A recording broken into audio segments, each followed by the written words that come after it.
Halo, selamat datang di channel Sisi Buta. Sebelum saya mulai, saya mau ngucapin terima kasih terlebih dahulu untuk para penonton yang sudah menonton video ini dan video-video saya yang lain. Untuk para subscriber, saya ucapkan terima kasih sudah mendukung channel ini sampai sejauh ini. Saya juga mau kasih info untuk para subscriber yang suka membaca, bisa mengunjungi website kami di alamat blindsidetrail.my.id. Link sudah saya sertakan di deskripsi. Di sana kalian bisa membaca seputar cerita kriminal, sejarah, misteri, dan luar angkasa. Semoga kalian selalu diberikan kesehatan dan kelancaran urusan. Terima kasih juga untuk kritik dan sarannya, karena semua itu berharga untuk kemajuan channel ini. Pada tahun 1975, di wilayah tengah Inggris, seorang kriminal yang dikenal sebagai Black Panther kembali beraksi. Kali ini, sasarannya adalah seorang pewaris muda, Leslie Whittle.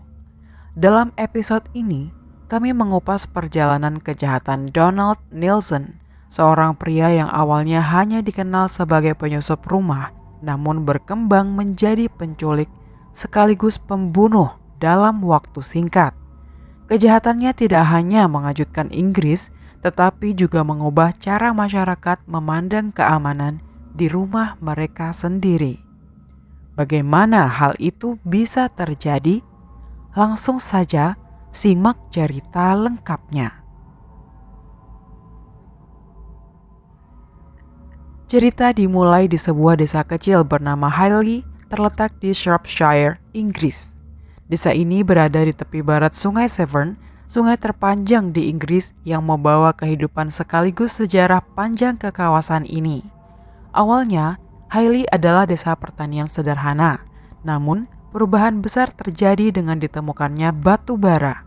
Penemuan ini mengubah Highley menjadi pusat industri pertambangan yang berkembang pesat, memberikan pekerjaan kepada ribuan penduduk hingga tambang-tambang tersebut ditutup pada akhir tahun 1960-an. Shropshire sendiri adalah daerah yang terkurung daratan, terletak di West Midlands, berbatasan langsung dengan Wales di barat. Daerah ini sering dianggap sebagai tempat kelahiran revolusi industri karena kontribusi pentingnya dalam sejarah teknologi dan perindustrian dunia. Landscape Shropshire penuh dengan padang rumput hijau, bukit-bukit bergelombang, dan desa-desa tradisional memberikan kesan tenang dan damai, suatu ironi yang tajam terhadap kejahatan mengerikan yang terjadi di sana. Namun, di balik keindahan alamnya, Highley menyimpan cerita tragis tentang malam saat Leslie Whittle diculik dari rumah keluarganya. Kejadian itu menjadi awal dari salah satu perburuan kriminal paling intens dalam sejarah Inggris dan mengungkap sisi gelap kehidupan Donald Nielsen yang menyandang julukan Black Panther. Keheningan desa ini berubah menjadi pusat perhatian nasional, membawa trauma yang membekas hingga bertahun-tahun kemudian. Pada pagi hari tanggal 14 Januari tahun 1975, Dorothy Whittle membawa semangkok cornflake ke kamar putrinya yang berusia 17 tahun untuk membangunkannya seperti biasa. Namun, saat membuka pintu, ia terkejut karena tidak menemukan Leslie di tempat tidur. Setelah memanggil-manggil tanpa hasil, Dorothy mencoba menghubungi Ronald, kakak laki-laki Leslie yang tinggal tidak jauh dari rumah mereka. Namun, saluran telepon di rumahnya ternyata mati. Dorothy akhirnya pergi langsung menemui Ronald. Ronald mencoba menenangkan ibunya, berasumsi bahwa Leslie mungkin bangun lebih pagi untuk belajar di sekolah karena sedang mempersiapkan ujian. Namun, ketika Dorothy dan Ronald kembali ke rumah keluarga Whittle, asumsi tersebut terbukti salah. Di ruang tamu, mereka menemukan kotak Turkish Delight yang berisi 4 gulungan kecil pita Dimo. Ketika pita itu digulung, isinya membuat mereka terkejut. Pesan dari penculik yang memberitahukan bahwa Leslie telah diculik. Penculik meminta uang tebusan sebesar 50.000 pound sterling dan memperingatkan, tidak ada polisi, tidak ada tipu muslihat atau kematian. Pesan tersebut juga memberikan instruksi lanjutan, Seseorang dari keluarga harus pergi ke sebuah kios telepon di pusat perbelanjaan Swan, Kidderminster, tepat pukul 6 sore dan menunggu hingga dihubungi. Panggilan akan datang antara pukul 6 sore hingga 1 pagi. Orang yang menerima telepon hanya perlu menyebutkan nama mereka sebelum diberi petunjuk kemana uang tebusan harus diserahkan. Apa yang membuat Leslie, seorang gadis pendiam, ramah, dan rajin belajar, menjadi target penculikan? Rupanya, Leslie adalah pewaris keluarga Whittle, pemilik perusahaan transportasi besar. Ayahnya George meninggal 3 tahun sebelumnya dan meninggalkan kekayaan sebesar 250.000 hingga 300.000 pound sterling untuk Dorothy, Ronald, dan Leslie. Namun, kisah keluarga ini tidak lepas dari kontroversi. George dan Dorothy tidak pernah menikah karena George masih terikat pernikahan dengan istri pertamanya, Selina. Setelah kematian George, Selina menggugat warisan tersebut dan berhasil mendapatkan sebagian besar harta peninggalannya. Perselisihan ini sempat menjadi bahan pemberitaan media, memperlihatkan perselingkuhan George dan menarik perhatian publik. Dorothy dan Ronald tidak ragu melibatkan polisi yang kemudian menunjuk detektif kepala inspektur Bob Booth untuk memimpin penyelidikan. Booth memiliki rekam jejak luar biasa, berhasil memecahkan semua dari 70 kasus yang pernah ditangani. Rencana disusun, Ronald akan membawa uang tebusan ke kios telepon, sementara petugas yang menyamar ditempatkan di sekitarnya. Inspektur Eddie Berry berada 50 meter dari kios telepon, siap mencatat setiap panggilan masuk. Sayangnya, penyelidikan ini diwarnai berbagai kesalahan fatal, dimulai dari keputusan untuk tidak meminta pemadaman berita. Dalam wawancara bertahun-tahun kemudian, detektif Booth mengakui bahwa ini adalah kesalahan pertama mereka. Para penyelidik berusaha keras merahasiakan penculikan Leslie dengan harapan semuanya bisa selesai sebelum media mengetahui. Namun, anggapan itu keliru. Pers dengan cepat mengetahui cerita ini yang kemudian mempersulit penyelidikan. Berita tentang penculikan Leslie Whittle, pewaris perusahaan transportasi keluarganya, tersebar luas pada sore hari. Pers segera berbondong-bondong datang ke Hailey dan tanpa henti mengejar setiap perkembangan. Ternyata, seorang karyawan perusahaan transportasi Whittle membocorkan informasi ini kepada media. Situasi semakin kacau ketika Ronald pergi ke kios telepon. Para wartawan mengikuti Ronald, mengambil foto, dan terus menekan dengan pertanyaan. Mereka tampaknya tidak peduli bahwa nyawa seorang gadis muda sedang dipertaruhkan. Petugas yang bertugas di pusat perbelanjaan Swan akhirnya memutuskan untuk menghentikan penjagaan. Dia merasa penculik kemungkinan besar tidak akan menelpon karena kegaduhan yang dibuat media. Namun, keputusan ini tidak disampaikan ke semua pihak. Inspektur Eddie Berry yang bertugas memantau telepon tetap di lokasi. Sekitar tengah malam, salah satu telepon berdering, tetapi tidak ada yang mengangkatnya. Ketika detektif Wood mengetahui bahwa Ronald telah dipulangkan tanpa pemberitahuan, dia sangat marah. Ia merasa kecewa karena keluarganya dibiarkan tanpa kepastian. Sudah 24 jam berlalu sejak Leslie diculik dari rumahnya. Karyawan keluarga Whittle, Landrod, mengungkapkan bahwa dia menerima telepon yang awalnya ia kira dari Leslie. Namun, telepon itu hanyalah rekaman suara. Dalam rekaman tersebut, Leslie terdengar berkata, "Ibu, Anda harus pergi ke kotak telepon kantor pos Kidsgrove. Petunjuknya ada di dalam. Saya baik-baik saja, tapi tidak boleh ada polisi dan tidak boleh ada tipuan, oke?" Sekali lagi, diputuskan bahwa Ronald akan menjadi kurir untuk menindaklanjuti instruksi tersebut. Kidsgrove berjarak sekitar 75 mil dari Hailey, perjalanan yang cukup jauh. Sebelum berangkat, tim pengawasan Scotland Yard memasang pemancar di mobil Ronald untuk memantau pergerakannya. Detektif Booth juga menghubungi pihak berwenang di Kidsgrove agar tidak ada intervensi dari kepolisian Staffordshire yang dapat mengganggu rencana ini. Namun, Ronald terlambat lebih dari 1 jam karena pemasangan perangkat dan koordinasi dengan otoritas setempat. Ketika tiba di bilik telepon, ia menemukan petunjuk berikutnya terlambat. Instruksi meminta Ronald mengemudi sejauh 1 mil menuju Bethpool Park. Di sana ia harus menunggu di mobil dengan lampu menyala. Setelah menunggu selama 1 jam tanpa ada tanda-tanda penculik, Ronald kembali tanpa hasil. Keesokan harinya, Detektif Booth mengusulkan pencarian besar-besaran di Bethpool Park. Namun, Scotland Yard menolak rencana ini, khawatir penculik akan mengetahui keterlibatan polisi dan hal ini dapat membahayakan nyawa Leslie. Sebagai kompromi, Scotland Yard mengirim beberapa petugas menyamar untuk melakukan pencarian di taman secara diam-diam. Booth setuju, tetapi setelah 2 hari, hasil pencarian itu tidak menunjukkan perkembangan berarti. Detektif Booth kemudian meminta keluarga Whittle untuk membuat permohonan langsung kepada penculik. Ronald pun memberikan wawancara televisi, memohon kepada penculik agar menghubungi keluarga. Dia juga memperingatkan siapapun yang mencoba berpura-pura menjadi penculik agar menghentikan tindakan tersebut. Namun, upaya ini tidak membawa hasil apa-apa. Keluarga hanya bisa menunggu, kecewa, dan putus asa. 9 hari setelah penculikan Leslie Whittle, penyelidikan tampaknya menemui jalan buntu hingga Detektif Booth menerima kabar dari kepolisian West Midlands. Mereka meminta Booth untuk memeriksa sebuah kendaraan dengan plat nomor TTV 484H yang ditemukan di Dudley pada malam kedua penculikan Leslie.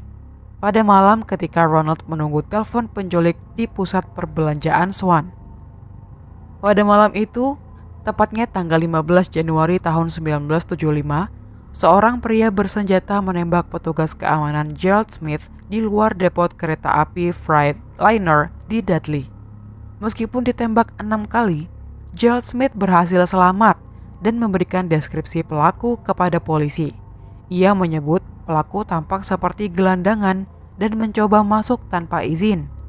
Insiden itu terjadi hanya 300 meter dari lokasi kendaraan yang ditinggalkan.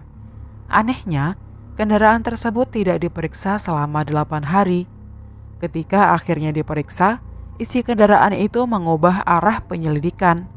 Di kursi depan, polisi menemukan tape recorder, kaset, tali, senter, dan sepasang sandal wanita.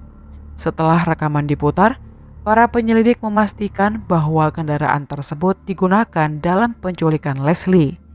Dalam rekaman itu terdengar suara Leslie berkata, "Ibu, pergilah ke M6 Utara, ke persimpangan 10, dan lanjutkan ke A454 menuju Walsall." Petunjuknya ditempelkan di bawah rak kotak telepon. "Tidak perlu khawatir, Bu, saya baik-baik saja. Saya sedikit basah, tapi sekarang sudah kering. Saya diperlakukan dengan sangat baik. Oke." Selain rekaman tersebut, ditemukan pula 4 amplop berisi instruksi tebusan untuk kotak telepon di berbagai lokasi di Midlands. Detektif Booth memutuskan untuk menelusuri rute yang mungkin telah dilalui Ronald pada malam pertama penculikan. Jejak itu membawanya ke 2 kios telepon di Dudley, hanya beberapa meter dari tempat kendaraan ditemukan. Dari situ, petunjuk mengarahkan Booth melintasi jembatan menuju depot kereta api Freightliner. Ia kemudian diarahkan ke area parkir mobil dekat pintu 8 kebun binatang Dudley, tempat Gerald Smith menghadapi penyerang bersenjata. Dalam pikiran Booth, hubungan antara penculik Leslie dan penembakan Gerald Smith menjadi semakin jelas. Analisis balistik terhadap peluru yang diambil dari tubuh Smith mengkonfirmasi dugaan tersebut, membuka babak baru dalam penyelidikan. Peluru yang menembak Gerald Smith ternyata identik dengan peluru yang digunakan dalam 3 pembunuhan subpostmaster pada tahun 1974. Semua kasus tersebut dikaitkan dengan sosok kriminal yang dikenal sebagai Black Panther. Pada tanggal 15 Februari tahun 1974, seorang pria bersenjata memasuki rumah subpostmaster Donald Skipper di Harrogate, Yorkshire Utara. Ia membangunkan putra Donald yang berusia 18 tahun dan memaksanya mengambil kunci berangkas dari kamar tidur orang tuanya. Donald Skipper terbangun dan berseru, "Ayo kita tangkap dia!" Namun, sebelum ia sempat bergerak, pria bersenjata itu menembaknya dan melarikan diri. Donald meninggal dalam pelukan istrinya. Para subpostmaster pada masa itu biasanya mengoperasikan kantor pos di samping bisnis pribadi mereka dan tinggal di tempat yang sama, menjadikan mereka target empuk bagi kriminal seperti Black Panther. Polisi segera diberitahu dan memasang penghalang jalan di sekitar kota, namun upaya tersebut tidak membuahkan hasil. Yang tidak diketahui polisi saat itu adalah pencuri yang kemudian dijuluki Black Panther oleh media berdasarkan deskripsi seorang istri korban karena ketenangan dan kecepatannya menyerupai macan kumbang, tidak menggunakan mobil untuk melarikan diri. Setelah meninggalkan kediaman Skipper, pelaku melarikan diri dengan berjalan menyusuri sungai hingga ke ujung selatan kota, lalu naik kereta api. Pada tanggal 6 September tahun 1974, sekitar pukul 4 pagi, hanya 7 bulan setelah kejadian pertama, Subpostmaster Derek Austin dari kantor Telegraph Baxendale ditembak mati dengan senjata kaliber 22 saat menghadapi pencuri. 2 bulan kemudian, pada tanggal 11 November tahun 1974, di kantor Subpost Langley Telegraph, Subpostmaster Margaret Grayland ditemukan dengan luka parah akibat pukulan keras yang menyebabkan beberapa patah tulang tengkorak, sementara suaminya Sidney Grayland ditembak hingga tewas. Sidney meninggal setelah pergi untuk mengunci pintu belakang toko. Margaret yang mendengar suara tembakan pergi memeriksa dan menjadi korban pemukulan brutal oleh pelaku yang kemudian melarikan diri dengan membawa uang sebesar 1.000 pound sterling. Senjata kaliber 22 yang sama kembali digunakan dalam kejadian ini. Polisi akhirnya mengaitkan ketiga pembunuhan tersebut dengan sosok yang mereka sebut Black Panther. Selain ketiga pembunuhan tersebut, Black Panther dikaitkan dengan puluhan kasus perampokan rumah yang belum terpecahkan dengan total hingga 400 kasus. Modus operandinya serupa, membuka paksa jendela rumah, memotong kabel telepon, dan selalu mengenakan balaclava hitam serta pakaian gelap, sambil membawa setidaknya 2 senjata api. Kini, penyelidik yakin bahwa Black Panther adalah dalang penculikan Leslie Whittle meskipun identitasnya masih menjadi misteri.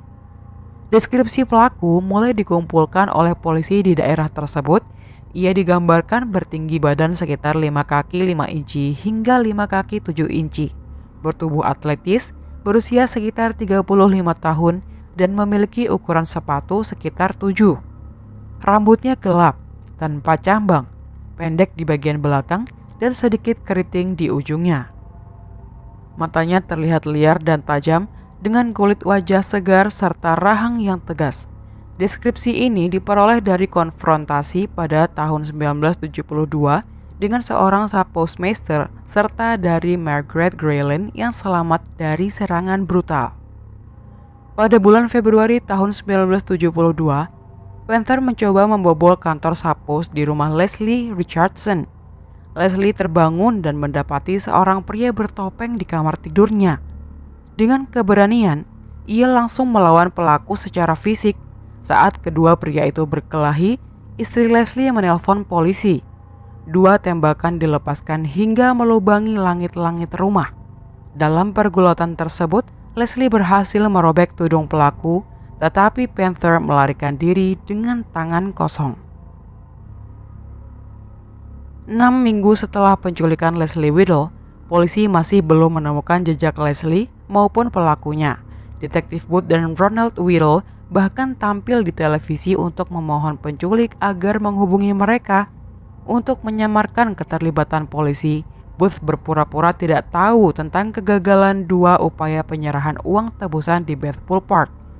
Ia mencari alasan untuk melakukan pencarian lebih menyeluruh di Taman Bethpool Park di taman tersebut tanpa menarik perhatian si penculik. Booth berharap bahwa sikap pura-puranya akan membuat penggeledahan ini terlihat wajar dan tidak mencurigakan bagi pelaku. Pencarian terbaru ini mengungkap bukti yang terlewatkan dalam penyelidikan Scotland Yard 7 minggu sebelumnya.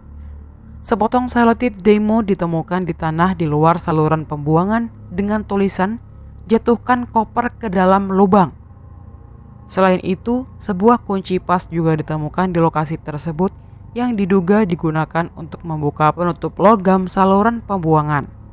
Penemuan ini menimbulkan ketegangan di antara tim penyelidik, Detektif Booth, Scotland Yard, dan kepolisian Staffordshire karena tampaknya ada kelemahan dalam koordinasi mereka selama pencarian sebelumnya.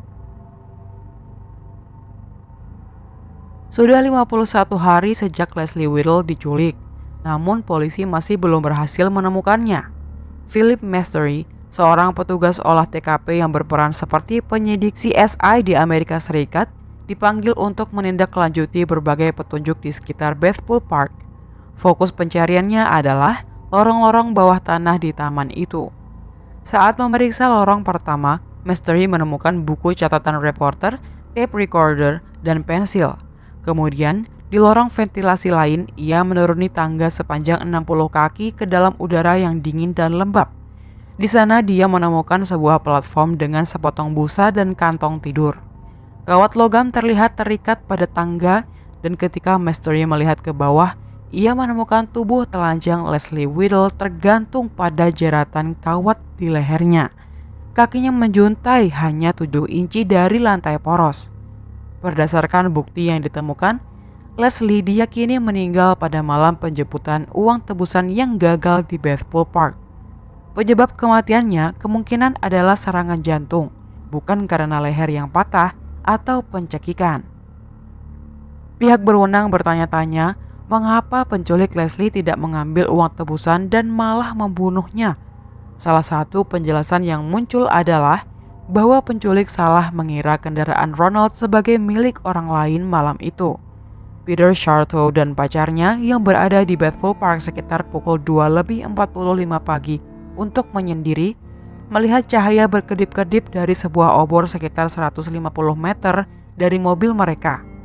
Cahaya itu bergerak dari sisi ke sisi, tidak seperti lampu depan kendaraan. Beberapa saat kemudian, mereka melihat sebuah mobil polisi atau mobil panda memasuki taman dan parkir sekitar 100 meter dari mobil mereka. Salah satu petugas keluar dari kendaraan untuk merokok. Detektif Booth menduga bahwa penculik mengira kendaraan Shartow adalah milik Ronald. Kehadiran polisi mungkin membuat penculik panik dan kembali ke peron tempat Leslie ditahan. Dalam kemarahannya, ia diduga mendorong Leslie dari peron yang menyebabkan kematiannya. Namun, teori detektif Booth tidak sepenuhnya disepakati. Harold Wright, Kepala Divisi Investigasi Kriminal Staffordshire, dengan tegas menyangkal keberadaan polisi di lokasi pada malam itu. Meski demikian, dalam sebuah film dokumenter, Detektif Booth mengungkap bahwa ia memiliki catatan semua kendaraan yang masuk ke Bethpool Park malam itu. Sebelum Ronald tiba, tercatat bahwa sebuah mobil panda memang memasuki taman, yang memperkuat keyakinannya bahwa kehadiran polisi turut memengaruhi kejadian tragis tersebut. Setelah ditemukannya jasad Leslie Whittle, Detektif Booth dibebas tugaskan dari kasus tersebut dan tanggung jawab penyelidikan diserahkan kepada Komandan John Morrison, Kepala Regu Pembunuhan Scotland Yard. Booth juga dijatuhi sanksi atas apa yang dianggap oleh atasannya sebagai tindakan yang tidak profesional. Akibatnya, ia diturunkan pangkatnya menjadi petugas patroli biasa. Berita tentang pembunuhan Leslie yang menyebar luas mendorong masyarakat untuk melaporkan barang-barang yang mereka temukan selama 51 hari di Bethpool Park. Barang-barang itu termasuk senter, selotip, dan teropong. Sebagian orang menganggap temuan tersebut sebagai bukti yang berharga, namun meskipun polisi telah mengumpulkan barang-barang tersebut dan menemukan sidik jari, mereka tetap gagal mengidentifikasi siapa sebenarnya Black Panther. Pada tanggal 11 Desember tahun 1975, hampir setahun setelah penculikan Leslie, 2 petugas patroli di Mansfield, Nottinghamshire, memperhatikan seorang pria dengan perilaku mencurigakan. Ketika mereka mendekat untuk menanyakan identitasnya, pria tersebut menolak memberikan nama dan alamatnya.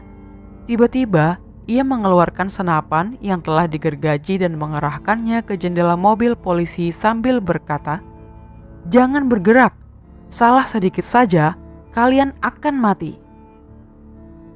Pria itu memaksa salah satu petugas pindah ke kursi belakang, sementara dirinya duduk di kursi penumpang depan sambil terus mengerahkan senapan ke pengemudi. Ia memerintahkan mobil itu melaju keluar kota. Saat melaju, pengemudi dengan cepat memanfaatkan kesempatan dengan menyentakkan mobil maju mundur untuk mengalihkan perhatian pria bersenjata itu.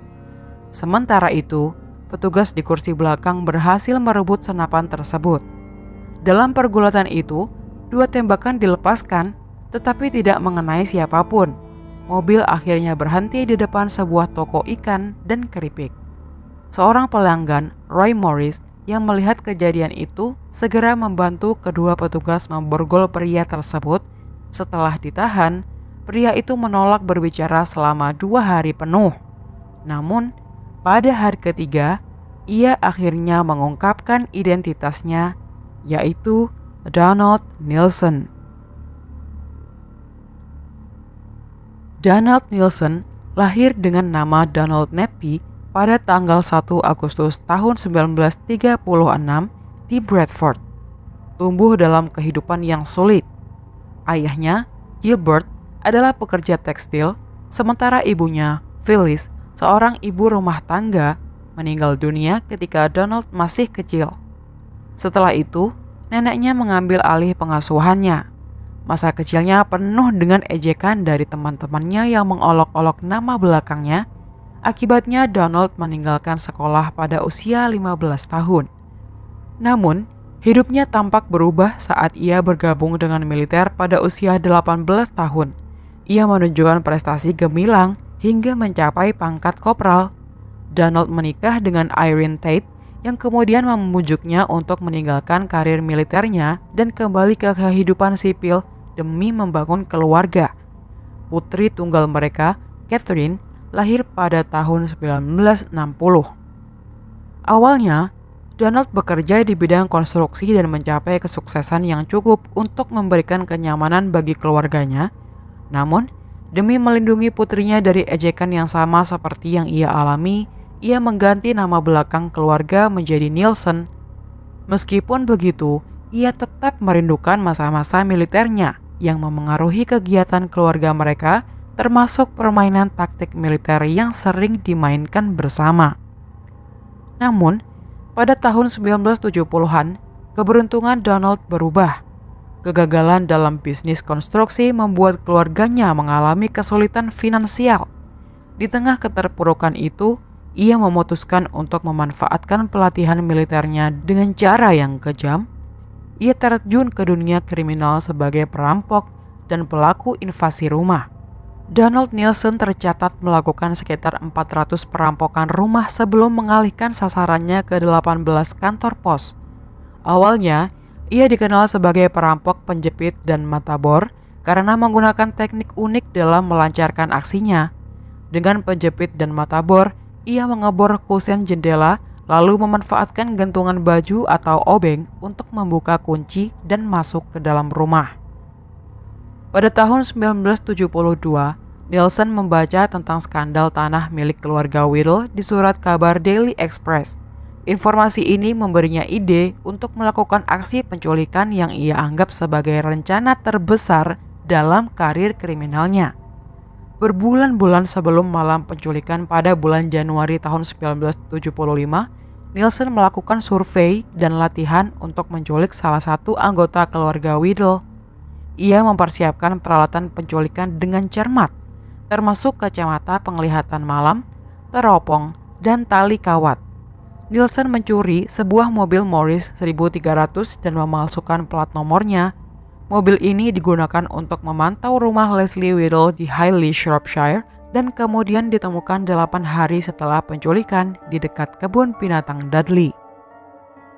Menurut versi Nilsen, ia memasuki rumah keluarga Whittle pada dini hari tanggal 14 Januari tahun 1975 dengan menodongkan senapan Remington yang telah dipotong larasnya.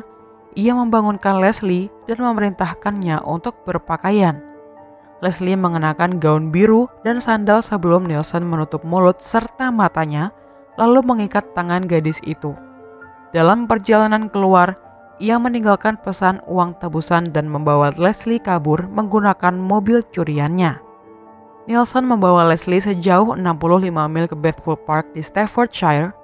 Di sana, ia memerintahkan Leslie menuruni tangga logam sepanjang 90 kaki menuju platform logam kecil berukuran 2 kali 5 kaki di dalam lubang ventilasi.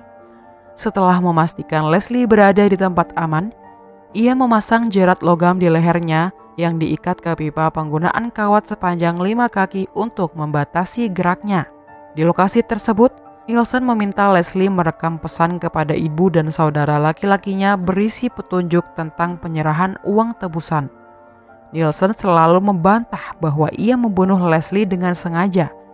Ia mengklaim bahwa ketika kembali ke lubang ventilasi setelah kegagalan penyerahan tebusan kedua, Leslie secara tidak sengaja tergelincir dari platform saat ia mencoba memberi ruang untuknya. Pada tanggal 14 Juni tahun 1976, Nielsen diadili di pengadilan Oxford Crown atas penculikan dan pembunuhan Leslie Whittle. Juri memutuskan ia bersalah atas kedua tuduhan tersebut. Pada tanggal 6 Juli tahun 1976, Donald Nielsen kembali diadili atas pembunuhan Donald Skipper, Derek Austin, dan Sidney Grayling, serta percobaan pembunuhan Margaret Grayling. Ia dinyatakan bersalah atas ketiga pembunuhan, tetapi tidak terbukti bersalah dalam percobaan pembunuhan Margaret. Nielsen dijatuhi hukuman penjara seumur hidup tanpa kemungkinan pembebasan bersyarat. Hukuman ini termasuk kategori hukuman seumur hidup penuh, yang berarti ia tidak akan pernah dibebaskan kecuali dalam keadaan luar biasa atas dasar belas kasihan. Menurut situs resmi pemerintah Inggris, pembebasan seperti ini sangat jarang diberikan. Donald Nielsen akhirnya meninggal dunia pada tanggal 18 Desember tahun 2011 di usia 75 tahun akibat penyakit motor neuron yang mirip dengan ALS. Akhir hidupnya dihabiskan dalam penjara, membawa cerita kelam tentang Black Panther berakhir bersamanya. Begitulah akhir dari kisah Donald Nielsen. Terima kasih sudah menonton. Semoga ada pelajaran yang bisa dipetik dari cerita ini dan sampai jumpa di cerita-cerita berikutnya.